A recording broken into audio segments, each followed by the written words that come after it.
parents doivent suivre les réfugiés. On a organisé des journées de rencontre une fois par semaine. Et le parent s'engage à suivre le réfugié, au moins à le rencontrer une fois par semaine, à avoir une activité avec lui, à vouloir sortir avec lui, à l'accompagner dans sa vie.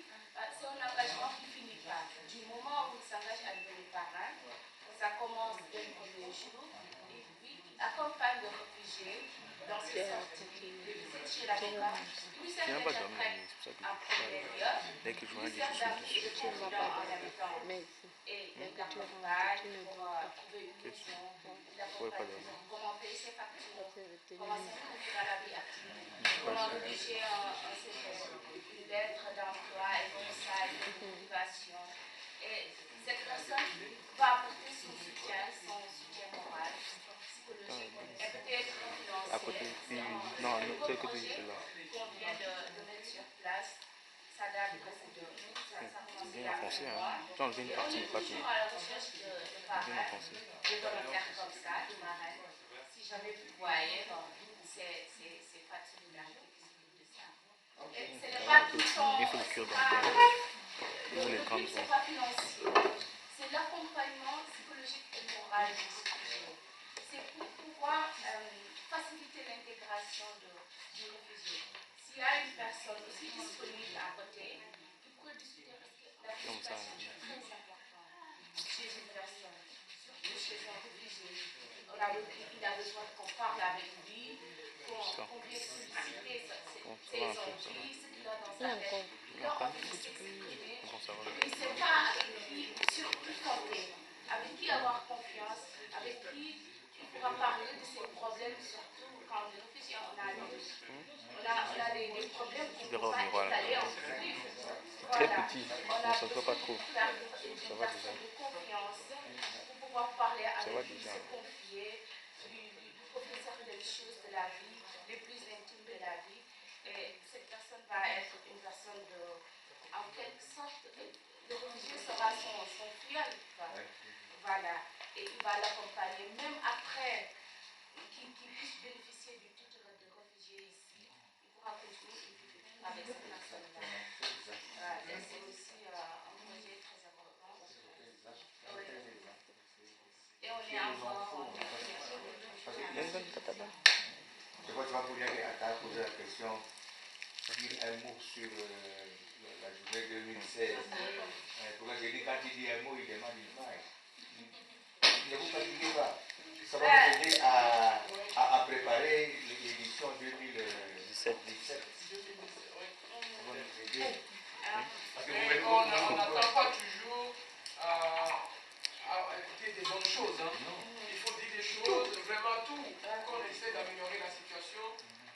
Par exemple, même je donne un exemple peut-être qui n'a rien à voir avec la journée de réfugiés. Hein. Ici dans le centre, Kumba, tu sais bien qu'on est là ensemble. Je sais comment votre souffrance, et je le vois bien ici comment ça se passe. Et la dernière fois, je cours après toi pour aller manger un petit repas avec toi. Mais bon Dieu, aussi je sais bien que notre premier médicament c'est la nourriture, mais tout le monde sait bien qu'à l'intérieur ici, c'est pas l'hôtel 4 étoiles. Hein. Mais bon, maintenant vous faites des efforts dedans, vous faites ce que vous voulez, vous pouvez. Mais je sais bien, on le sait bien, c'est assez dur. C'est assez dur, mais c'est des passages hein, de la vie. Et l'être humain, vous n'allez pas rester tout le temps comme ça tout au long de la vie non plus. Mais de temps en temps, je vois bien que des fois, il y a des sanctions, parce que nous aussi, l'agence, on est poussé par là, pour ne pas manger dans les chambres. Il y a des normes de sécurité, on a peur que le service d'hygiène, et ils vont passer ici, quand ils vont voir, chaque fois qu'il y a un petit cafard qui circule, on nous menace de la fermeture du centre, on a peur de notre boulot, et tout le monde est sous pression en fait. Et c'est ce qui se passe. Et moi je le sais bien que, et je le répète toujours, la majorité des petits problèmes, je dis bien des petits problèmes, je ne parle pas des problèmes de la procédure, les petits problèmes relationnels dans le centre viennent de la nourriture. Parce que les gens ne mangent pas bien. Et ça, une fois que tu manges bien, la moitié de tes problèmes sont déjà un peu... Hein? Voilà. Donc, et ça, c'est un gros. C'est pour ça que quand, vous n'avez pas remarqué aujourd'hui, même je suis obligé, Michel le sait bien, de faire même le repas chez moi, à la maison, pour le ramener ici, parce qu'on nous interdit même d'aller faire la cuisine dedans. Voilà, même moi, je ne peux pas. Donc, je sais bien que ces problèmes-là, et les gens tombent beaucoup malades aussi ici, à cause de ces histoires de nourriture. Donc, voilà, donc moi je vous encourage toujours à lutter, à continuer vos efforts. Et je suis le premier à dire, le jour où on me donne le badge pour rester ici à l'intérieur, je ne sais pas si je vais résister. Mais attends, une petite question par rapport aux échanges que nous avons faits ici lorsque vous étiez à l'intérieur. Est-ce que c'est faisable que nous puissions obtenir de vous l'organisation d'une journée comme ça, sous votre label, en dehors du centre? À ce moment-là, on conviera beaucoup de gens, on est quelque part, on cherche des intervenants pour qu'on partage un peu le parcours. Est-ce que c'est faisable, un centre de fait d'asile d'une certaine région, organiser une journée en dehors du centre, par exemple une salle de conférence à Charleroi, où on peut parler, on peut témoigner, on peut dire des trucs que nous, les associations, nous ressentons par rapport à notre collaboration et les bénéficiaires. Est-ce que c'est faisable? Bien sûr, c'est faisable. Pourquoi pas l'année prochaine, au lieu de faire la journée mondiale des réfugiés ici, on escompte un petit peu la journée mondiale en dehors, même chez la VCAF, où on peut organiser des trucs là-bas. Je suis en train de voir avec Michel et comment on peut faire, parce que au niveau des partenaires, il y a une petite ouverture qui s'ouvre au niveau des transports. Voilà, on peut imaginer pas mal de choses. C'est vrai qu'il ne faut pas toujours que ça soit monotone. C'est pour ça que quand j'ai vu aujourd'hui à la gare, je dis, mais voilà, maintenant, on a peut-être assez donné à la gare, on va peut-être changer autre chose, ou bien donner à la gare, ou retourner chez un partenaire. Pas toujours. Moi, personnellement, je crois que ça va trop souvent dans le centre de fait d'asile. Il faut aussi aller un petit peu vers le partenaire. On organise la journée mondiale des réfugiés l'année prochaine, mais chez les partenaires. Voilà. Parce que quand on distribuait les papiers, au début je disais pour la journée mondiale des réfugiés. À un moment donné, quand j'ai dit fait d'asile, c'est pour fait d'asile, la personne est retournée prendre.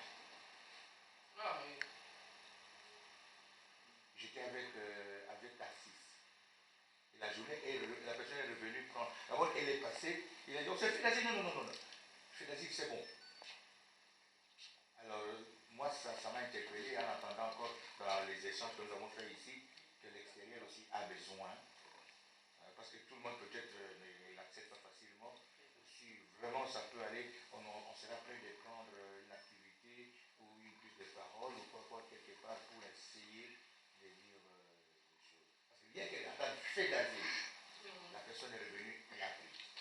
Non, on va aussi peut-être essayer plus de visibilité. Mais moi, personnellement, je n'aime pas trop. Il n'y a pas que fait d'asile qui ne fait pas que des bonnes choses. Hein. Il y a beaucoup de partenaires qui font des bonnes choses. Non, j'ai donné un exemple pour dire que quelque chose préparé par fait d'asile aussi, là, oui, ça peut drainer. Et l'information passe. Oui, ça va.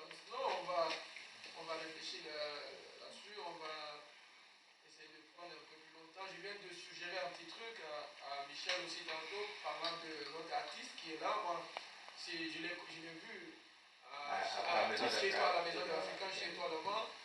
Il est bourré du talent. Pourquoi ne pas, je dis, de venir ici dans le centre de temps en temps, immortaliser le quotidien tout au long de l'année et le jour de la journée mondiale des réfugiés, on peut faire le vernissage, essayer d'afficher ça pour que les gens visitent. Vous le connaissez. Celui-là, il n'a pas des appareils comme ça pour avoir votre image.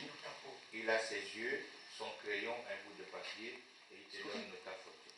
Il ne faut pas me dessiner comme ça. Je ne suis pas comme ça. Elle n'est pas toujours. Donc c'est celui-là.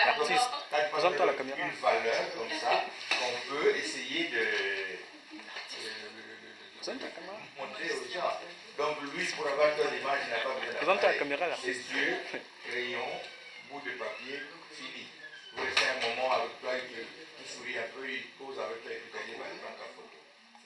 Voilà, donc il a une main habile, fantastique. Une main habile, Il y a beaucoup de choses à décider ici. il y a beaucoup de choses à décider. L'artiste, tu fais les jaloux. Il y a aussi Journée mondiale des réfugiés. Il y a une personne que j'aimerais faire parler de force. Il y a une personne que je voudrais faire parler de force et qui n'a pas demandé la parole. Je vais lui poser une toute petite question seulement. Peut-être que ça va nous aider aussi à cette occasion de la Journée mondiale des réfugiés. Hein, Papa Martinien. Papa Martinien, vous le connaissez ici au centre quand il vient pour les activités des enfants. Ils n'ont pas que des activités des enfants. Ce sont des gens qui font la valorisation des compétences des gens. Vous avez été médecin chez vous, vous avez été ceci. Ici, on a difficile à vous reconnaître. Papa Martinien, c'est ça aussi la vocation de leur aspect. Alors, Papa Martinien, depuis que vous êtes ici, vous venez de temps en temps, qu'est-ce que vous proposez pour que les gens qui viennent tête pleine ne puissent pas venir s'abrutir ici? Ils viennent tête pleine de chez eux, mais qu'ils ne viennent pas s'abrutir ici. Merci l'artiste. On se viendrait. C'est vrai que c'est l'occasion de la journée des réfugiés et on est partenaire de ce projet, surtout pour l'activité avec les enfants. Et c'est Rose qui est la responsable de elle a déjà parlé, comme elle disait, c'est pas seulement les adultes, c'est aussi les enfants. Et c'est vrai que dans notre association, comme Papa Victor disait, au-delà des réfugiés, on accompagne tous les migrants. En fonction de leurs compétences professionnelles. Donc, ce qui se passe, c'est qu'on fait des accompagnements personnalisés. On les aide à concrétiser en fait leur projet professionnel.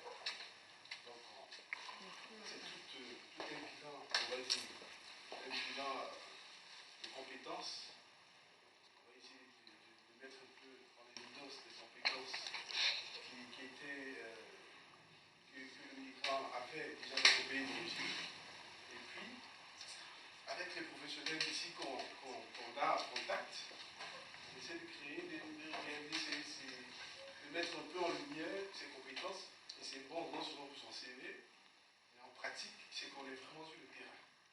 Et comme Papa Victor le sait, c'est vrai qu'on a accompagné des personnes qui ont eu du boulot, qui ont pu avoir qui ont réalisé le projet grâce aux activités qu'on a mis un peu en lumière. On ne fait pas trop de pub dessus, pourquoi? Parce que c'est vrai, on n'a pas trop de moyens. Donc on fait vraiment avec les moyens des bords et c'est vraiment personnalisé. Et les personnes qui sont intéressées nous prennent contact et on parle de rien. Et à la fin, on a pu, jusqu'à présent, la placer,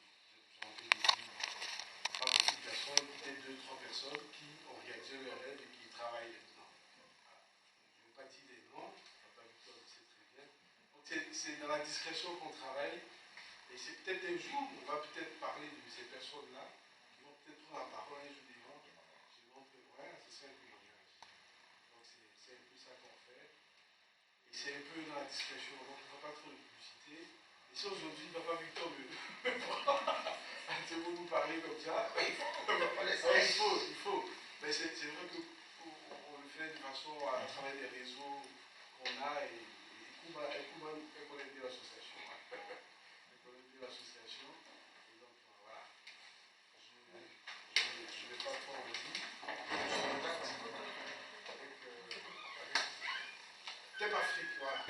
Voilà, TEP Afrique, c'est un des partenaires de pédagogie qui est très riche comme vocation. Voilà. Sa vocation était assez large. Nous travaillons comme ça. Hein, donc chacun prend un domaine de vie au niveau des associations. Vous savez bien ce que fait Tarsis, vous savez bien ce que fait Guillaume, vous savez bien ce que fait Michel, vous savez bien ce que fait Sifel avec maman savez bien, c'est ce que fait Stéphane avec maman Annette. Voilà, et vous savez bien ce que nous faisons nous chez l'avocat. Vous savez ça, non, à l'avocat, hein? Tu connais, non, voilà, c'est ça, parce que l'avocat, il n'y a pas que aide juridique, il y a aussi beaucoup de choses. Il y a des ateliers, des enfants, des musicales, tout ce que vous voulez, des accompagnements personnalisés. On est là pour alléger le poids du moment de notre procédure. Au moment de notre procédure. Et je sais qu'il y a un jeune homme qui est passé à l'avocat, qui a été initié dans un art, et puis avant qu'il ait eu ses papiers, et maintenant quand il a eu ses papiers, il vit de cet art. Il vit de cet art. Donc il n'est jamais inutile tout ce qu'on fait. Hein, c'est aussi un conseil. Des formations qu'on nous propose dans des centres nous ouvrent aussi beaucoup d'horizons. Beaucoup d'horizons. J'avais amené un groupe de jeunes de Charleroi à Anvers, là où les jeunes qui sont déjà hors procédure. Alors les gens disent, nous allons vous proposer pour vous encadrer 2 formations. Vous vous inscrivez à une des formations et nous vous donnons une formation. Il dit, quelle formation? Il dit la peinture et l'aide ménagère, je ne sais pas comment on appelle ça. Vous savez ce que ces jeunes Africains ont dit? Peinture? Et l'homme dit non, c'est un métier à pénurie ici. Les entreprises en cherchent des gens de formés pour engager. Ce n'est pas la peinture que tu vas mettre dans la maison de ta tante parce qu'il a déménagé. Ce n'est pas la peinture que tu fais. Non, c'est une peinture industrielle. Industrielle. Vous voyez, donc on entend seulement peinture, il dit, ah ouais, c'est quoi, mais moi j'essaie de faire, j'ai mis ça dans la maison de ma petite sœur quand elle a déménagé. Non, ce n'est pas ça. Donc le petit métier qu'on nous propose ici nous aide pour beaucoup de choses. Hein, il faut toujours prendre, et ça sera toujours utile. Hein. Moi aujourd'hui, si je me passe du cordonnier, du tailleur, de tout ça, c'est ce que ma mère m'a dit, si tu vas toujours chez le tailleur, à moins que tu aies beaucoup d'argent, j'ai appris à faire mes chaussures, quand ça ne va pas, je raccommode. Mon pantalon, je coupe d'abord et puis je coupe. Ma chemise, je fais autant. Maintenant, je ne sais plus le faire. Avec des responsabilités qu'on a. Alors, essayez. Mais il ne faut pas être monsieur tout. Hein. Ou bien madame tout. Hein, voilà. Est-ce qu'il y a une association qu'on n'a pas parlé ici? Ça aussi, on t'a beaucoup écouté. Parle-nous de toi-même. Comment tu veux parler de toi tout le temps? Bon, maman. Tu vas me poser une question. Moi, je ne vais pas faire Ramadan. Mais le Ramadan est encore en cours.